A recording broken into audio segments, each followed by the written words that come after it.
अब हमारा last part है प्लेटलेट्स। प्लेटलेट्स को हम थ्रोम्बोसाइट्स कहते हैं। ठीक है, थ्रोम्बोसाइट्स जो होती है, मतलब हमारी जो प्लेटलेट्स होती है वो ज्यादातर क्या काम करती है। प्लेटलेट्स का काम होता है हमारे जो भी इंजरी हुई है और इंजरी में ब्लड का फ्लो होना स्टार्ट होता है, तो उस ब्लड को रोकना, मतलब ब्लड को रोकने का काम क्या, क्या मतलब ब्लड का रोकना मतलब ब्लड क्लॉटिंग करना। एंड वहां पे फाइबर्स आएंगे, वहां पे कुछ फैक्टर्स आते हैं एंड वो ब्लड को, मतलब हमारी ब्लीडिंग को स्टॉप करने में हेल्पफुल होते हैं, वो प्लेटलेट्स होते हैं। मेन काम जो होता है वो प्लेटलेट्स का होता है। तो ये काफी स्मॉल साइज के होते हैं, नॉन न्यूक्लियर डिस्क के होते हैं एंड डायमीटर जो होता है वो 2 to 4 पिकोमीटर होता है। ठीक। और इसमें जो होता है, तो ये मतलब प्लेटलेट्स जो फॉर्म होती है वो रेड बोन मैरो से फॉर्म्ड होती है। इसका मेन काम क्या है, ब्लड क्लॉटिंग को स्टॉप करना, मतलब हमारे जो ब्लड की ब्लीडिंग हो रही है उसको स्टॉप करना। एंड हमारे वहां पे जहाँ पे स्किन फट गई है वहां पे फाइबर्स लेकर आना, बाइंड करना, जिसकी वजह से वो जल्दी से रिपेयर हो सके। इसको हम प्लेटलेट्स का फंक्शन कहते हैं। ठीक। सो हमारे ब्लड प्लेटलेट्स जो होती है वो मतलब लगभग 1.5 लाख टू 4 लाख तक होती है, मतलब बहुत ज्यादा अमाउंट में होती है। अगर इसकी वैल्यू कम हो जाए तो बहुत ज्यादा मुश्किल आ जाती है बॉडी के लिए रिकवरी करने में। मतलब अगर आपकी प्लेटलेट्स डाउन हो रही है ना, उसी टाइम आपको काफी हैवी इंजरी हो जाए तो आपका ब्लड लॉस ज्यादा होगा, ब्लड की क्लॉटिंग होनी बंद हो जाएगी एंड जिसकी वजह से आपकी डेथ भी हो सकती है। इसलिए प्लेटलेट्स होती है वो हमेशा ज्यादा, मतलब अपनी अमाउंट में ठीक होनी चाहिए, कम नहीं होनी चाहिए प्लेटलेट्स। सो प्लेटलेट्स का पहला फंक्शन क्या है, वैसो कॉन्स्ट्रिक्टर। मतलब हमारे जो ब्लड वेसल्स होती है उसको कॉन्स्ट्रिक्ट करने में काफी हेल्पफुल होती है। मतलब जैसे कि अगर हमारा ब्लड फ्लो हो रहा है एंड ब्लड का फ्लो ज्यादा हो रहा है तो हमारे प्लेटलेट्स क्या करेंगी, जो ब्लड वेसल्स होती है उसको कॉन्स्ट्रिक्ट कर देंगी, मतलब नैरो कर देंगी, जिसकी वजह से ब्लड का फ्लो कम हो एंड ब्लड का लॉस लॉस जो होता है वो कम से कम हो सके। तो पहला फंक्शन है वैसो कॉन्स्ट्रिक्शन। सेकेंड है हमारा प्लेटलेट प्लग फॉर्मेशन। मतलब आपने देखा होगा ब्लड का थक्का लग जाता है, जैसे कि अगर मेरे यहाँ इंजरी हो जाए तो यहाँ से कुछ देर तक ब्लड निकलेगा, फिर ब्लड निकलने के बाद वो ब्लड वहीं पे जम जाएगा, तो उसको हम कहते हैं प्लेटलेट प्लग फॉर्मेशन। ठीक है, इसका मतलब क्या होता है कि हमारी जो प्लेटलेट्स होती है वो कंबाइन होती है एंड अटैच्ड टू, कंबाइन होके वो प्लेटलेट्स वहां पे अटैच हो जाती है जहां डैमेज साइड होती है। ठीक। सो आपने कुछ 1-2 दिन बाद देखोगे तो वो वहां पर रेड रेड सा, मतलब एक खुरंट कहते हैं हम जिसको, इजी लैंग्वेज में आपको मैं बता सकूं। सो वो ब्लड का जो थक्का लग जाता है उसको हम प्लेटलेट्स प्लग फॉर्मेशन, जिसकी वजह से और ब्लड लॉस नहीं हो एंड जो ब्लड है वो अंदर से बाहर नहीं आ पाए, इसलिए हमारा वो जो प्लेटलेट्स प्लग फॉर्मेशन होना स्टार्ट हो जाता है। थर्ड है कोगुलेशन, जो भी हमारा ब्लड क्लॉटिंग, मतलब कोगुलेशन का मतलब होता है सिंपली जो हमारा ब्लड लॉस हो रहा है उसको, ब्लड को तो रोकना। एंड वहां पर थ्रेड आ जाते हैं, थ्रेड फाइब्रोजिन के थ्रेड्स आते हैं, फाइबर्स आ जाते हैं जिसको वो बंद कर देते हैं एंड ज्यादा ब्लड लॉस नहीं हो। फिर वो बंद करने के बाद वो जो प्लेटलेट्स का प्लग फॉर्मेशन होता है जिसको हम कहते हैं कि वो फ्रंट जम जाता है बहुत सारे ब्लड का, तो उसको वो फॉर्मेशन होने स्टार्ट होती है। मतलब ये सारी फॉर्मेशन जो होती है वो प्लेटलेट्स से ही होती है। सो ब्लड क्लॉटिंग का काम भी यही होता है कि ब्लड को रोक देना वहीं पे ही जहां से ब्लड लॉस हो रहा है। फोर्थ पार्ट है फाइब्रोलाइसिस। मतलब जो भी जहां भी हमारे इंटरनल, जैसे कि हमारी ब्लड वेसल्स को डैमेज हुआ है तो वहीं से उनका ब्रेक डाउन होना स्टार्ट हुआ, तो उसको सही करना, मतलब उसको रिपेयर करने में काफी हेल्पफुल होते हैं। अंदर ही अंदर जो हमारे फाइबर्स होते हैं वो वहां जाके बाइंड होते हैं एंड उसको सही करने में हेल्पफुल करते हैं, मतलब उसको रिपेयर करने में काफी हेल्प करते हैं।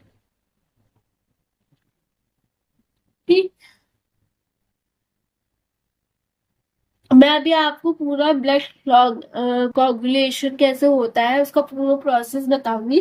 पहले छोटी छोटी टॉपिक्स पढ़ लेते हैं हम। ये ब्लड ग्रुप क्या होता है हमारा, आपने सुना होगा कि कभी भी हम ब्लड किसी को चढ़ाते हैं या किसी को ट्रांसफ्यूजन करवाते हैं। सो पहले सबसे पहले हम ब्लड पूछते हैं, ब्लड आपका ब्लड का ग्रुप कौन सा है। अगर आपका ब्लड का ग्रुप सेम हुआ तभी आप ब्लड दे सकते हो किसी को। ऐसे आप किसी मतलब बिना जाने किसी ब्लड ग्रुप को आप ना ब्लड दे सकते हो और ना ब्लड ले सकते हो, ठीक है। सो ब्लड ग्रुप का क्या फंक्शन होता है, क्या हमारे बॉडी में क्या वर्क करते हैं, ये क्या रोल होता है ब्लड ग्रुप का, ये हम पढ़ेंगे, ठीक है। ब्लड ग्रुप का सिंपली मीन होता है कि जो हमारे आरबीसी का सरफेस होता है,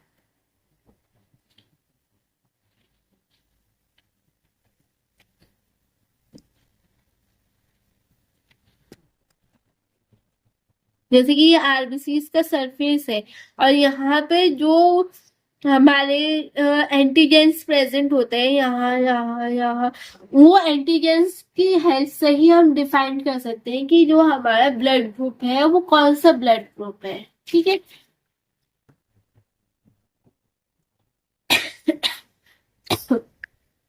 सो ब्लड ग्रुपिंग का सिंपली मीन ये हुआ मतलब हम ब्लड ग्रुप हमारे लिए जरूरी क्यों है, क्योंकि हम अगर किसी को ब्लड ग्रुप ट्रांसफर करें, जैसे कि कोई लेडी है जिसको ब्लड की काफी ज्यादा जरूरत है प्रेगनेंसी में, सो उसको ब्लड को अगर हमें देना है तो सबसे पहले हमने उस लेडी का ब्लड जानना होगा कि उसका ब्लड ग्रुप क्या है। एंड फिर हम अपनी ब्लड ग्रुप से टैली करेंगे कि अगर हम दोनों का सेम हुआ तो वही हम ब्लड दे पाएंगे। वरना अगर कोई भी डिफरेंस, जैसे कि अगर मेरा ओ पॉजिटिव है तो वो तो यूनिवर्सल डोनर होता है, मतलब वो किसी को भी ब्लड दे सकता है, ठीक है। वो ये नहीं देख सकते हम ए है बी है सी है, सॉरी ए बी या ए बी है या ओ ही है, वो ब्लड ग्रुप दूसरी बात हुई। मगर वो जो होता है वो यूनिवर्सल डोनर होता है जो किसी को भी ब्लड दे सकता है, ठीक है। बट आपको फिर भी देखना पड़ेगा कि आप जिसको ब्लड दे रहे हो वो कौन से ब्लड ग्रुप का है, और आप जिससे ब्लड ले रहे हो वो कौन से ब्लड ग्रुप का है। एंड ये भी देखना होता है कि जो आपको ब्लड दे रहा है उसकी उसके अंदर खुद कितना ब्लड है। ऐसा नहीं है वो खुद कम ब्लड का मतलब उसकी बॉडी में खुद कम ब्लड हो एंड वो आपको देने के लिए तैयार हो। सो आपको सारी चीजें देखनी पड़ती है पहले। सेकंड है कि अगर आपने बिना ब्लड ग्रुपिंग के आपने किसी को ब्लड दे दिया, आपने बिना जाने किसी को ब्लड दे दिया या अपना ब्लड चढ़वा दिया, तो उस केस में आपको लीगली केसेस बनते हैं। मतलब वहां पे काफी ज्यादा वो फिर डॉक्टर की अगर डॉक्टर ने पूछा है तो ठीक है, नहीं पूछा है तो उस पर केस हो सकता है ब्लड ग्रुपिंग का, ठीक है। सो हमारे ब्लड ग्रुप कितने टाइप्स के होते हैं, type A, type B, type A B and type O, ठीक है। सो ब्लड ग्रुप का जो होता है ये ए बी ओ जो होते हैं ये हमारे आरबीसी के सरफेस में एंटीजन जो होते हैं उसको हमने नाम दे रखा है ए बी एंड ओ, ठीक है। इसका मतलब क्या होता है कि टाइप ए का मतलब क्या हुआ कि जो हमारा प्रोटीन है वो तो ए है और उसमें जो एंटीबॉडीज है वो प्रोटीन बी की है, ठीक। एंड ऐसे ही टाइप बी है, टाइप बी में जो प्रोटीन होता है वो बी ही होता है मगर एंटीबॉडीज जो होती है वो प्रोटीन ए की होती है। देखो हमेशा याद रखना कि प्रोटीन जो होंगे वो सेम होंगे एंड एंटीबॉडीज जो होंगे वो अपोजिट होंगे, ठीक। एंड टाइप ए बी जो होता है इस consist of protein A and B. Type A B में जो होता है ए एंड बी दोनों होते हैं एंड कोई एंटीबॉडीज नहीं होते, इसलिए ये ए बी जो होता है वो यूनिवर्सल रिसीवर होता है। मतलब ये ए बी जो होता है वो किसी से भी ब्लड ले सकता है मगर किसी को ब्लड दे नहीं सकता बिना मतलब ये जो ब्लड देगा वो सिर्फ ए बी वाले को ब्लड दे सकता है मगर ये रिसीव सबसे कर सकते हैं। मतलब ये ब्लड किसी से भी ले सकते हैं मगर दे नहीं सकते सबको, ठीक है।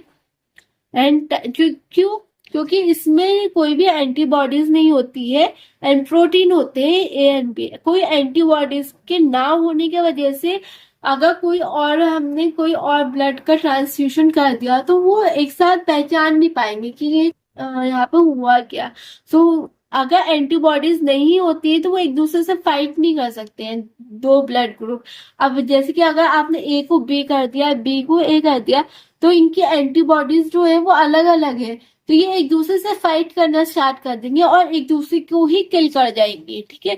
इसलिए ए एंड बी में हमें देखना पड़ता है कि आपका ब्लड ग्रुप सेम होना चाहिए, ठीक है। एंड टाइप ओ का मतलब क्या होता है, इसमें कोई प्रोटीन नहीं होता है, बट इसमें एंटीबॉडीज होती है, ए बी दोनों एंटीबॉडीज होती है। तो टाइप ओ जो होता है वो यूनिवर्सल डोनर होता है, मतलब ये जो होता है किसी को भी ब्लड दे सकता है मगर किसी से ब्लड ले नहीं सकता, ठीक है। ये सिर्फ ओ से ही ब्लड ले सकता है मगर ब्लड दे नहीं सकता। मतलब ये किसी से ब्लड ले नहीं सकता सिवाय ओ के, मगर ये यूनिवर्सल डोनर है, किसी को भी ब्लड दे सकता है, ठीक। आप कंफ्यूज मत होना। टाइप ओ जो है वो यूनिवर्सल डोनर है। आपने सुना होगा कि टाइप ओ वाले सबको दे सकते हैं blood. And type A B जो होते हैं वो यूनिवर्सल रिसीवर होते हैं, मतलब किसी से भी ब्लड ले सकते हैं, ठीक।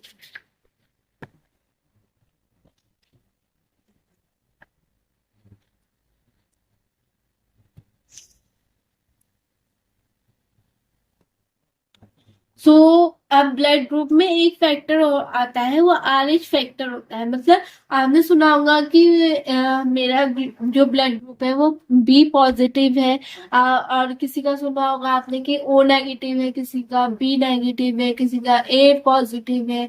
तो ये पॉजिटिव नेगेटिव होता क्या है, मतलब हमारे ब्लड ग्रुप में ये पॉजिटिव नेगेटिव क्या फंक्शन करते हैं। सो ये पहले सबसे पहले जो डिटेक्ट किया गया था वो रेसियस मंकीज में किया गया था, ठीक है। सो एंटीजन जो होते हैं जो हमारे आरबीसीज में प्रेजेंट होते हैं वो आर एच फैक्टर में प्रेजेंट होते हैं। मतलब 97 इंडियन पॉपुलेशन जो होती है वो आर एच फैक्टर्स में डिपेंड होती है। मतलब आर एच फैक्टर क्या हुआ, positive and negative blood group. अब अगर जिसके अंदर कोई भी ही मतलब आर एच फैक्टर नहीं होता है, उसमें जो होता है वो ब्लड प्लाज्मा भी प्रोडक्शन भी जो होता है ब्लड प्लाज्मा का वो भी कम होता है। सो आर एच फैक्टर जो होता है हमारे बॉडी में सिंपली मीन ये है, जो भी हमारे पर्सन आर एच फैक्टर जो भी हमने ब्लड ग्रुप अपना ट्रांसफर किया है उसमें हमें ये पॉजिटिव नेगेटिव देखना पड़ता है। अगर हमने पॉजिटिव नेगेटिव नहीं देखा तो वो एंटीजन की तरह वर्क करेंगे, मतलब एंटीबॉडीज की तरह वर्क करेंगे, एक दूसरे को फाइट करेंगे। आपने सुना होगा कि टाइप ओ वाले सबको दे सकते हैं blood. And type A B जो होते हैं वो यूनिवर्सल रिसीवर होते हैं, मतलब किसी से भी ब्लड ले सकते हैं, ठीक।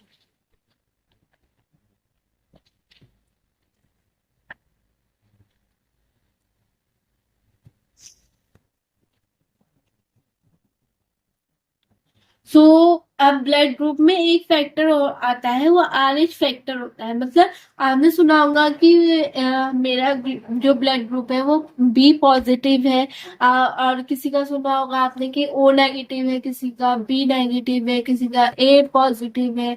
तो ये पॉजिटिव नेगेटिव होता क्या है, मतलब हमारे ब्लड ग्रुप में ये पॉजिटिव नेगेटिव क्या फंक्शन करते हैं। सो ये पहले सबसे पहले जो डिटेक्ट किया गया था वो रेसियस मंकीज में किया गया था, ठीक है। सो एंटीजन जो होते हैं जो हमारे आरबीसीज में प्रेजेंट होते हैं वो आर एच फैक्टर में प्रेजेंट होते हैं। मतलब 97 इंडियन पॉपुलेशन जो होती है वो आर एच फैक्टर्स में डिपेंड होती है। मतलब आर एच फैक्टर क्या हुआ, positive and negative blood group. अब अगर जिसके अंदर कोई भी ही मतलब आर एच फैक्टर नहीं होता है, उसमें जो होता है वो ब्लड प्लाज्मा भी प्रोडक्शन भी जो होता है ब्लड प्लाज्मा का वो भी कम होता है। सो आर एच फैक्टर जो होता है हमारे बॉडी में सिंपली मीन ये है, जो भी हमारे पर्सन RH फैक्टर जो भी हमने ब्लड ग्रुप अपना ट्रांसफर किया है उसमें हमें ये पॉजिटिव नेगेटिव देखना पड़ता है। अगर हमने पॉजिटिव नेगेटिव नहीं देखा तो वो एंटीजन की तरह वर्क करेंगे, मतलब एंटीबॉडीज की तरह वर्क करेंगे, एक दूसरे को फाइट करेंगे एंड एक दूसरे को किल करना स्टार्ट कर देंगे। हम पॉजिटिव पॉजिटिव को ब्लड दे सकते हैं, नेगेटिव नेगेटिव को दे सकता है, मैं पॉजिटिव नेगेटिव को नहीं दे सकता या नेगेटिव पॉजिटिव को नहीं दे सकता, बहुत रेयर केसेस होते हैं इसमें। सो ज्यादातर जो इंडियन पॉपुलेशन होती है वो पॉजिटिव ही होती है, बहुत कम होते हैं जो नेगेटिव होते हैं। तो नेगेटिव वालों को ब्लड की, जो अगर ब्लड की जरूरत पड़ती है तो उनको डायरेक्टली ब्लड बैंक से ही कांटेक्ट करना पड़ता है, या उनके कोई कांटेक्ट में हो तो चल जाता है, वरना उनको बहुत कम ही से ब्लड की अवेलेबिलिटी कम मिलती है। ठीक है, पॉजिटिव वालों को ज्यादा मिलती है। सो हम नेक्स्ट टॉपिक पे बढ़ते हैं, कोagulation ऑफ ब्लड। जो हमने कहा था कि जो हमारे ब्लड होता है उसकी ब्लीडिंग स्टॉप हो जाती है, और यहाँ पे जो हमारा कट हुआ है उसमें फाइबर्स आके बाइंड होना स्टार्ट कर देते हैं। ये प्रोसेस कैसे होता है, किस तरह से वर्क करता है, तो यही हम पढ़ते हैं कोagulation ऑफ ब्लड में। तो कोagulation ऑफ ब्लड का क्या फंक्शन, क्या मैकेनिज्म है, सिंपली ये मैकेनिज्म है इसका कि जो भी हमारा ब्लड का फ्लो हो रहा है अननेसेसरी उसको स्टॉप कर देना, बाहर जो हमारे बॉडीज में निकल रहा है उसको स्टॉप कर देना, वहां पे क्लॉट बना दे जिसकी वजह से और ब्लड लॉस नहीं हो। क्लॉट मतलब थक्का, किसी चीज ब्लड का थक्का लग जाता है वहां पे। ठीक है, सो इसमें जो इन्वॉल्व होती है वो हमारे प्लेटलेट्स इन्वॉल्व होती है and clotting factors. Clotting factors क्या होते हैं, हमारे कुछ टाइप के प्रोटीन्स होती है जो प्लेटलेट्स की हेल्प से हमारे ब्लड की ब्लीडिंग को स्टॉप कर देते हैं। ठीक है, सो पहला स्टेप है इसका वस्कुलर। ठीक है, सो हमारा पहला स्टेप है वस्कुलर स्पास। ठीक है, सो इसमें क्या होता है, इमीडिएटली रिस्पॉन्स होता है, मतलब जब कट होता है तो वो एकदम से कट हो गया हमारा और यहाँ से ब्लड फ्लो होना स्टार्ट हुआ, तो इमीडिएटली यहाँ पे प्लेटलेट्स एंड जो हमारे प्रोटीन फैक्टर्स होते हैं वो जल्दी जल्दी आएंगे एंड यहाँ का ब्लड को बंद करने में ही जो हेल्पफुल होंगे। तो ये इमीडिएटली एक्शन होगा, ये ऐसा नहीं कि स्टार्टिंग से प्रोसेस हो रहा है इसका, ये इमीडिएटली रिस्पॉन्स करते हैं। सो ये इनका काम क्या होता है, जो यहाँ से जो भी ब्लड वेसल्स होंगी उसको कॉन्ट्रैक्ट कर देंगे, मतलब उसको सिकुड़ देंगे, जिसकी वजह से ब्लड का जो लॉस है वो कम होना स्टार्ट हो। ठीक है, पहला फंक्शन ये हुआ, पहला स्टेप ये हुआ, आप ऐसे समझे।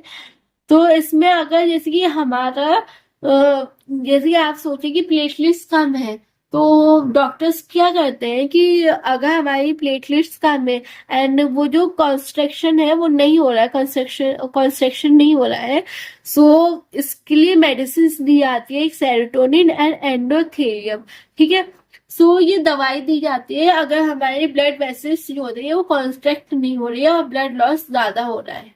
ठीक है, तो ये मेडिसिन से ही आपको याद करना हो तो करना है, वरना कोई बात नहीं है, आपको स्टेप ज्यादा याद हो ये ज्यादा जरूरी है। ठीक है, पहला स्टेप क्या है कि हम वो जो ब्लड वेसल्स, जहां से वो ब्लड वेसल्स कनेक्ट हो गई, जहां से ब्लड का फ्लो यहाँ से जैसे कि यहाँ कट हो गया है, सो यहाँ से जितनी भी ब्लड वेसल्स होंगी मेरी वो कॉन्स्ट्रिक्ट होना स्टार्ट होगी, मतलब वहां से जितना भी ब्लड आ रहा है हमारा उसका लॉस कम हो, तो यहाँ से ब्लड वेसल्स थोड़ी सी सिकुड़ जाएगी।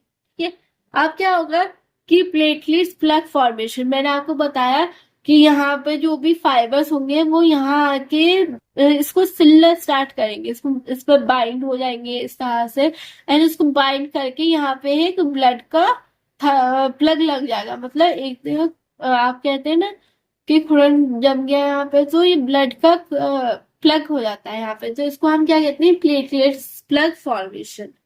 ठीक है, इसका एक्टिवेशन कैसे होता है कि हमारा थ्रोम्बोक्सिन होता है, थ्रोम्बोक्सिन मतलब जो भी हमारे प्लेटलेट्स होती है वो एक साथ फॉर्म होती है एंड वहां पे आके स्टॉप हो जाती है, जिसकी वजह से जो ब्लड अंदर का ब्लड है वो बाहर नहीं आ पाए एंड ब्लड लॉस कम हो जाए। थर्ड स्टेप है हमारा कोagulation कैस्केड। मतलब ये मेन प्रोसेस होता है। यहाँ पे एक इनएक्टिवेट प्रोटीन होता है, वो एक्टिव हो जाता है, जो हमारे फाइब्रिन से होते हैं। देखो प्लेटलेट्स में, प्लेटलेट्स हुए हमारे, उसमें फाइब्रिन्स प्रेजेंट होते हैं। तो फाइब्रिन्स या फाइब्रोजिन जो होती है वो हमारे बॉडी में इनएक्टिव फॉर्म में होती है। अब जैसे कि ब्लड लॉस होना स्टार्ट हुआ, तो ये जो इनएक्टिव फॉर्म होती है फाइब्रोजिन की, वो एक्टिव होना स्टार्ट हो जाएंगी। जैसे अब उन्हें पता चला कि यहाँ से यहाँ पे इंजरी हो गई है एंड यहाँ से ब्लड फ्लो होना, ब्लड का लॉस होना स्टार्ट हो गया है, तो वो जो फाइब्रोजिन थी जो हमारे बॉडी में इनएक्टिवेट की फॉर्म में थी, वो एक्टिवेट हो जाएंगी एंड यहाँ पर आगे जल्दी से इसको बाइंड करना स्टार्ट कर देंगे, जिसकी वजह से ब्लड का लॉस कम हो। सो ये जो होता है हमारा मेन प्रोसेस होता है, जो ये हमारे जो फाइब्रोजिन होते हैं वो इनएक्टिवेट की फॉर्म में होते हैं एंड जैसे ही किसी तरह का ब्लड लॉस या इंजरी देखते हैं तो वो एक्टिव हो जाते हैं। ठीक है। अब ये जो हमने तीन प्रोसेस देखे हैं, वो दो फॉर्म में होते हैं। एक होते हैं इंस्ट्रिंसिक पाथवे और एक होता है एक्सट्रिंसिक पाथवे। इंस्ट्रक्शन देखो, पहला जो हमारा इंट्रिंसिक पाथवे होता है वो काफी स्लो होता है एंड एक्सट्रिंसिक पाथवे जो होता है वो काफी फास्ट होता है। सो इसको पढ़ने से पहले मैं फैक्टर्स बता देती हूँ कि हमारे फैक्टर्स कौन कौन से होते हैं।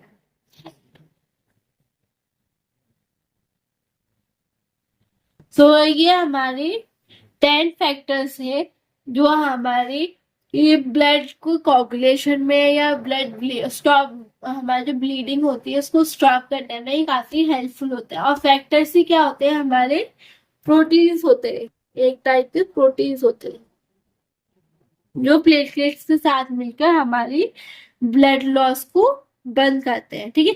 पहला फैक्टर है हमारा फाइब्रोजिन। देखो ये होता है जो इनएक्टिव फॉर्म में हमारे बॉडी में प्रेजेंट होता है एंड जैसे ही हमारा ब्लड का लॉस स्टार्ट हो जाएगा तो ये एक्टिव हो जाएगा। ठीक। सेकंड है हमारे प्रोथ्रोम्बिन। थर्ड है हमारा टिश्यू फैक्टर। फोर्थ है हमारा कैल्शियम। अब देखो आपको लग रहा होगा कि कैल्शियम की क्या जरूरत होती है, मगर जब हमारा ब्लड लॉस होता है तो या हमारा कोई भी इंजरी होती है या डैमेज होता है तो कैल्शियम जो होता है वो बाइंड होके, और बाइंड होने के बाद इन सारे फैक्टर्स को भी एक्टिवेट करने में हेल्पफुल होता है। ठीक है। फिफ्थ है हमारा लेबाइल फैक्टर्स। ठीक है।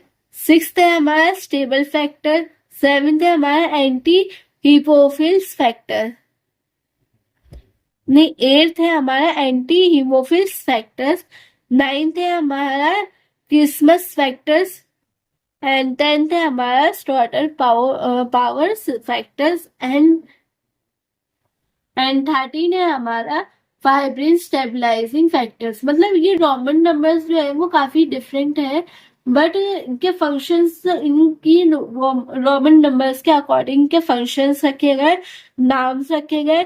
एंड अभी मैं आपको कोगुलेशन के फैक्टर्स बताऊंगी, जैसे कि ये इंस्टेंसिक एंड एक्सटेंसिक जो हमारे दो पाथवे हैं जिसके वजह हेल्प से ये फंक्शन पूरा होता है, उसमें ये फैक्टर्स आके बाइंड होंगे। तो आपको ये फैक्टर्स याद होने चाहिए कि फर्स्ट फैक्टर कौन सा है, फाइब्रोजिन। सेकंड क्या है, प्रोथॉर्मिन। थर्ड है हमारे टिश्यू फैक्टर। फोर्थ है कैल्शियम। फिर और फिफ्थ है लेबाइल फैक्टर। सेवेंथ है हमारा स्टेबल फैक्टर। एट्थ है हमारा एंटी हीमोफिल्स फैक्टर। नाइन्थ है हमारा क्रिसमस फैक्टर। टेंथ है हमारा शॉर्ट पावर्स फैक्टर एंड 13 है हमारा फाइब्रिन स्टेबलाइजिंग फैक्टर। अब आप ये नहीं बोल रहे कि मैम बीच के नंबर कहाँ से गायब हो गए इसमें। ये जो फैक्टर्स के नेम रोमन नंबर्स है ये पहले से ही डिसाइडेड है। ऐसा नहीं है कि 1 2 3 मतलब कंटिन्यू चल रहा है, अलग अलग नंबर्स दे रखे हैं इसमें। ठीक है। तो पहला हमारा पाथवे है इंट्रिंसिक पाथवे। इंट्रिंसिक पाथवे में आप क्या देखेंगे कि जो हमारे ब्लड वेसल्स के अंदर से ही स्टार्ट होता है, मतलब स्टार्ट इनसाइड ब्लड वेसल्स। ठीक है। ये ट्रिगर करते हैं जो हमारी डैमेज साइड होती है उसमें कोलेजन को जो हमारा कोलेजन का डैमेज हुआ है उसको रिपेयर करने में ही काफी हेल्पफुल होते हैं एंड ब्लड वेसल्स को कॉन्ट्रैक्ट करने में ही काफी हेल्पफुल होते हैं। सो इंट्रिंसिक का मतलब क्या हुआ, जो भी हमारे इंटरनल हमारी बॉडी में डैमेज हुआ है उसको रिपेयर करने में ही काफी हेल्पफुल होते हैं। और एक्सटेंसिव जो होता है, ये tissue injury outside the blood vessels, उसको जो बाहर से ब्लड वेसल्स की इंजरी हुई है उसको इंट्रिंसिक पाथवे को रिपेयर करने में काफी हेल्पफुल होते हैं। ठीक है, इसमें फैक्टर्स हेल्पफुल होते हैं, आपको सिर्फ ये फैक्टर्स याद करने की, ये फैक्टर्स होते हैं इसको आपको सिर्फ याद करना है। सो कॉमन पाथवे जो होता है हमारा वो ये होता है। ठीक है, देखो हमारे जो बॉडी में प्लेटलेट्स जो होती है उसमें प्रोथ्रोम्बिन होते हैं। ठीक है, प्रोथ्रोम्बिन जो होते हैं, प्रो का मतलब पहले, सबसे पहले जो थ्रोम्बिन होता है उसको हम प्रोथ्रोम्बिन कहते हैं। अब प्रोथ्रोम्बिन जो होता है वो इनएक्टिव इनएक्टिव फॉर्म में होता है, उसको एक्टिव करते हैं कैल्शियम चैनल। ठीक है, कैल्शियम चैनल जब एक्टिवेट करता है तो उसको थ्रोम्बिन के फॉर्म में एक्टिवेट करता है। ठीक है, जब थ्रोम्बिन एक्टिवेट हो जाता है तो जो वो थ्रोम्बिन जो होता है फाइबर्स लेकर आता है, फाइबर्स को स्टेबलाइज करता है, स्टेबलाइज फैक्टर यूज होते हैं। एंड वो जो फाइब्रिन होते हैं, वो फाइब्रोजिन जो होता है वो भी इनएक्टिव फॉर्म में होता है। ठीक है, मतलब ये सब कुछ हमारे बॉडी में रहते हैं, मगर रहते हैं इनएक्टिव फॉर्म में। और जैसे जैसे ब्लड का लॉस होना स्टार्ट हो गया, ये जो इनएक्टिव फॉर्म में होते हैं वो एक्टिव होना स्टार्ट हो जाते हैं। अब ये फाइब्रोजिन जो होते हैं, पहले प्रोथ्रोम्बिन इनएक्टिव फॉर्म में था, प्रोथ्रोम्बिन जो होता है वो थ्रोम्बिन को एक्टिवेट करता है कैल्शियम चैनल की हेल्प से। अब ये एक भाई तो जाग गए, दूसरे भाई को जागने में टाइम लगेगा, तो प्रोथ्रोम्बिन जो होता है फाइब्रोजिन को जाके मैसेज करता है कि तुम इनएक्टिव फॉर्म में हो, तुम भी एक्टिव फॉर्म में हो, वहां पे जाके ब्लड लॉस हो रहा है। तो फाइब्रोजिन जो इनएक्टिव फॉर्म में होता है वह एक्टिव होना स्टार्ट हो जाएगा। ठीक, सो वहां पे जो फाइबर्स होते हैं, फाइब्रोजिन के फाइबर्स आएंगे एंड वहां पे क्रॉस लिंक फाइबर्स, मतलब इस तरह से क्रॉसिंग जिगजैग फॉर्म में फाइबर्स को बाइंड करना स्टार्ट करेंगे, जिसकी वजह से यहाँ पे ब्लड का क्लॉक हो जाए और यहाँ से ब्लड लॉस होना बंद हो जाए। तो ये होता है हमारा पूरा ब्लड का कोगुलेशन। इसी में कुछ फैक्टर्स यूज होते हैं, आपको सिर्फ वो फैक्टर्स के नेम याद करने होंगे, उनका कोई इतना इंपॉर्टेंट फंक्शन नहीं देखना। आपको ये फ्लो चार्ट याद होना चाहिए पूरा, कि पहले प्रोथ्रोम्बिन होता है, प्रोथ्रोम्बिन जो होता है वो थ्रोम्बिन में कन्वर्ट होता है कैल्शियम की हेल्प से। फिर ये अपने दूसरे भाई को जगाते हैं फाइब्रोजिन, जो इनएक्टिव फॉर्म में होते हैं वो भी एक्टिव होते हैं फाइब्रोजिन। और फिर फाइब्रोजिन जो निकालता है वो फाइब्रिन्स फाइबर्स निकालते हैं स्टेबलाइज फैक्टर में, और वो क्रॉस लिंक फाइबर्स वहां जाके बाइंड होते हैं, जिस वजह से ब्लड लॉस होना बंद हो जाता है। तो ये हमारा लास्ट पार्ट है डिसऑर्डर्स की, मतलब ब्लड, अगर हमारे ब्लड में कोई भी डिसऑर्डर्स आ गए तो वो कौन कौन से टाइप्स के होते हैं। सो पहला है एनीमिया, जिसमें हमारा ब्लड, एनीमिया में क्या होता है कि हमारा जो भी हीमोग्लोबिन होता है उसका लेवल जो होता है वो काफी ज्यादा डाउन हो जाता है। तो हमारे जो आरबीसीज के काउंट होते हैं वो भी काफी ज्यादा लो हो जाती है, तो उस बीमारी को हम एनीमिया कहते हैं। सेकेंड है मेगालोब्लास्टिक एनीमिया। ठीक है, इसमें क्या होता है कि हीमोग्लोबिन तो कम होता ही होता है, इसमें विटामिन B12 भी की भी काफी ज्यादा डेफिशिएंसी होती है, जिसको हमें फॉलिक एसिड भी बोलते हैं। ठीक है, और हमारे जो आरबीसीज होते हैं वो एबनॉर्मल शेप के होने स्टार्ट हो जाते हैं, लार्ज एंड एबनॉर्मल। ठीक है, तो उसको हम मेगालोब्लास्टिक एनीमिया कहते हैं।